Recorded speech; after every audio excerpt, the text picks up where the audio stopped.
Hello guys, আপনাদেরকে সীমান্ত এলাকায় সুন্দর পরিপাটি একটা রাজপ্রাসাদ, এক প্রকার রাজপ্রাসাদ দেখানোর জন্য চলে আসলাম।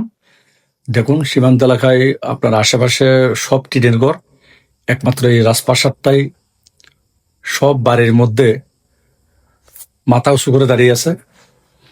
অথচ আপনারা তো কোনো ভেবে নিচ্ছেন হয়তো বা কোনো কোটিপতির বাড়ি, কোনো শিল্পপতির বাড়ি। বাস্তবে তা না, বাস্তবে হচ্ছে এটা একটা মাদক সম্রাটের বাড়ি। সে আজীবন মাদক বিক্রি করে। এই মাদক সম্রাট সোহেল প্রকাশ কালু ফেনীর এমন কোনো লোক নাই হয়তো তার নামটা জান না। এই মাদক সম্রাটের বাড়ি হচ্ছে এটা। এটা বাইরের দৃশ্যটা আমি একটু ভিতরে দেখানোর চেষ্টা করব। বেডরুম, ড্রয়িং রুম বা সিঁড়িঘর দেখুন, একবার তাকিয়ে দেখুন।